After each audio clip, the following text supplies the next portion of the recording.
श्री स्वामी समर्थ. सतत येणाऱ्या अडचणींमुळे नाराज होऊ नकोस.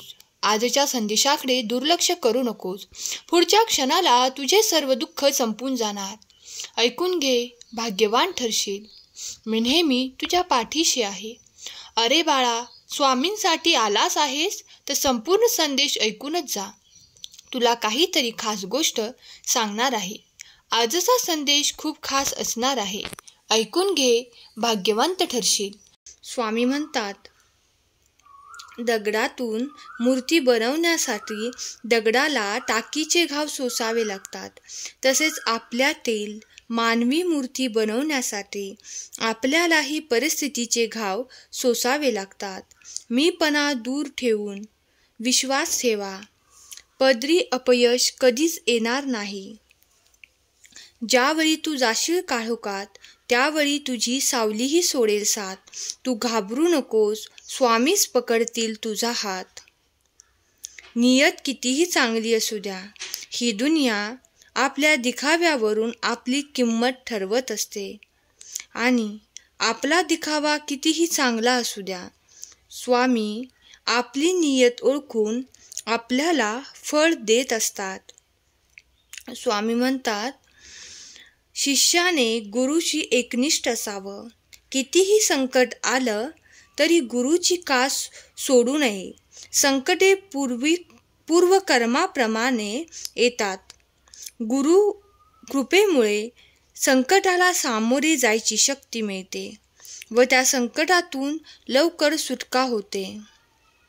स्वामी म्हणतात, अरे बाळा, उपवास नेहमी अन्नाचाच का करावा? कधी कधी वाईट विचारांचाही करावा. कधीतरी उपवास अहंकाराचा करावा. कधी उपवास मीपणाचाही करावा.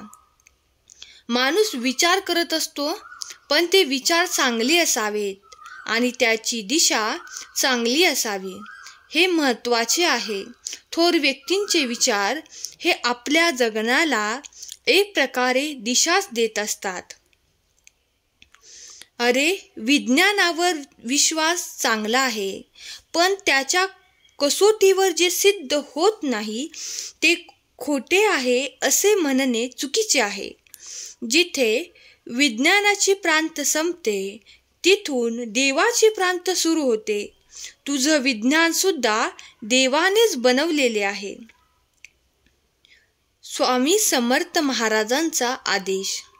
माझ्या मार्गावर पाऊल ठेवून तर बघ.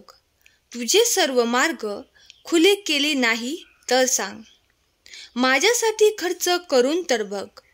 कुबेराचे भांडार उघडले नाही तर सांग. माझ्यासाठी कटू वचने ऐकून तर बघ. तुझ्यावर कृपेचा पाऊस पाडला नाही तर सांग. माझ्याजवळ येऊन तर बघ. तुझ्यावर लक्ष ठेवले नाही तर सांग. माझी गोष्ट लोकांना सांगून तर बघ. तुला मौल्यवान बनविले नाही तर सांग. माझ्या चरित्राचे चिंतन करून तर बघ. ज्ञानाचे मोती तुझ्यात नाही भरले तर सांग. मला तुझा बनवून तर बघ. तुला सर्व बंधनातून मुक्त नाही केले तर सांग. माझ्यासाठी दुःख काढून तर बघ.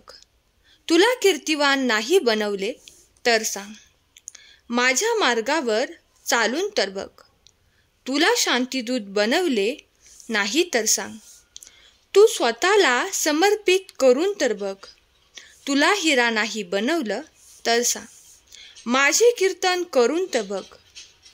जगाचे विस्मरण करायला नाही लावले तर सांग.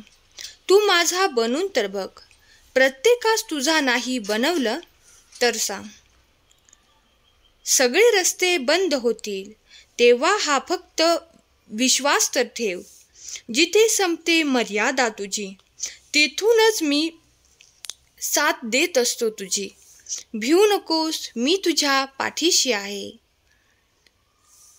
स्वामी म्हणतात, आम्हाला माहीत आहे तू विद्वान आहेस, पण नुसती विद्वत्ता उपयोगी येत नाही. त्याचबरोबर श्रद्धा, विश्वास पण असायला हवा. ज्यांच्यात श्रद्धा आणि विश्वास असतो त्यांचं हृदय निर्मळ असते. अशा निर्मळ हृदयातच ईश्वर विसाव्यासाठी येतो. बाळा, असा विचार करता तरी कसा? चुकीच्या गोष्टीची जाणीव नाही जरासुद्धा. तुझ्या अडचणीत तुला परमेश्वर साथ देणार तरी कसा? तू स्वतःला जेवढं ओळखत नाहीस त्याहून अधिक मी तुला जाणतो. चांगल्या मार्गाने जाणाऱ्या माझ्या बाळाला मी प्रत्येक पावलावर खरी साथ देतो. अरे बाळा, तू मला तुझ्या देव्हाऱ्यात आणून तर ठेवलेस, पण तू तुझ्याच विश्वात मग्न आहेस. औपचारिकता म्हणून दिवा मात्र लावतोस, पण मनापासून माझा झाला नाहीस. मला नेहमीच वाटते स्वतःहून यावे, माझ्या समोर बसावे, माझ्याशी बोलावे. म्हणून रोज मी तुझी आतुरतेने वाट पाहत असतो. एक लक्षात घे, ज्यावेळी मी एखाद्याचा हात पकडतो ना, तर तो हात आयुष्यभर सोडत नाही. मी नेहमीच त्याच्या सोबत असतो. आजचा हा संदेश शेवटपर्यंत ऐकल्याबद्दल धन्यवाद. श्री स्वामी समर्थ.